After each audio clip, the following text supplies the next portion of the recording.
Zee 24 तास एक पाऊल पुढे। वेगवेगळ्या भागांमधून आमचे प्रतिनिधी पावसाचे अपडेट्स देण्यासाठी आता आपल्याबरोबर आहेत। मुंबईतून कृष्णात पाटील आहेत आपल्याबरोबर, संदेश सावंत आहेत रत्नागिरीतून, त्याचबरोबर प्रताप नाईक असणार आहेत आपल्याबरोबर कोल्हापूरमधून। या सर्व ठिकाणांचा आपण आढावा घेणार आहोत। प्रथम जाऊया मुंबईमध्ये।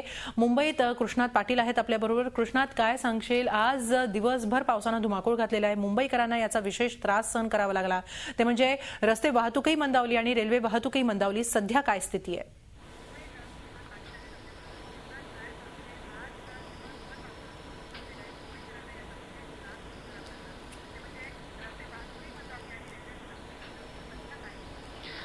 हेमाली, केवळ आजचा दिवसच नाही तर हवामान खात्याने आणखी 3 दिवस असाच पाऊस बरसणार असल्याची शक्यता वर्तवण्यात आली आहे।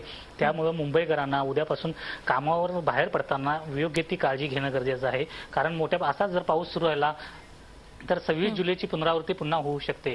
त्याचबरोबर रेल्वेचा जो प्रश्न आहे, जी मुंबईची लाईफलाईन समजली जाते, त्याच्यावर मोठा परिणाम झालेला आहे। मोठ्या जो मध्य रेल्वे आहे आणि हार्बर रेल्वे आहे त्याच्यावर परिणाम झालेला आहे। कारण जे कुर्ला आणि चुनाभट्टी आहे याच्या दरम्यान पाणी साचल्यामुळे अनेक गाड्या कॅन्सल करण्यात आलेल्या आहेत, अनेक गाड्या लेट चालत आहेत।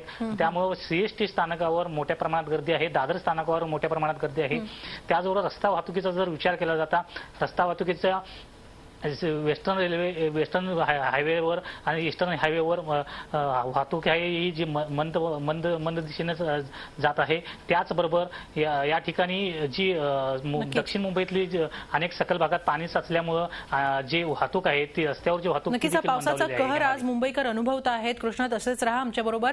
आपण जाऊया रत्नागिरीमध्ये, आमचे प्रतिनिधी संदेश सावंत आहेत। संदेश, आणखीन 3 दिवस मुसळधार पावसाचा इशारा कुलाबा वेधशाळेकडून देण्यात आलेला आहे। आजही हायटाईडमुळे कोकणात समुद्राला उधाण आलेलं पाहायला मिळालेलं आहे। सध्या काय स्थिती आहे? हेमाली, कालपासून जो मुसळधार पाऊस पडतोय तो अजूनही कायम आहे। आता काही 15-20 मिनिटांपूर्वी पावसाने थोडीशी विश्रांती घेतली, मात्र आपण इथे जर बघितलं तर पावसाने पुन्हा एकदा काळोख केलेला आहे। त्यामुळे जो हवामान खात्याने इशारा दिलेला आहे की येत्या 3 दिवसात पुन्हा एकदा अतिवृष्टीची शक्यता वर्तवण्यात आली, ती नक्कीच अतिवृष्टी होऊ शकते। मात्र आता जसं कृष्णातने म्हटलं त्याप्रमाणे पुन्हा एकदा कोकणवासियांना सुद्धा 26 जुलैची आठवण होते असं दिसतंय। कारण संपूर्ण कोकणात हीच परिस्थिती आहे। विशेषतः रत्नागिरी जिल्ह्यात जर आपण बघितलं तर चिपळूण असेल, खेड असेल, हे दोन्ही तालुके अक्षरशः जलमय झालेत। आता काही वेळापूर्वी संगमेश्वरमध्ये सुद्धा पाणी भरण्यास सुरुवात झालेली आहे।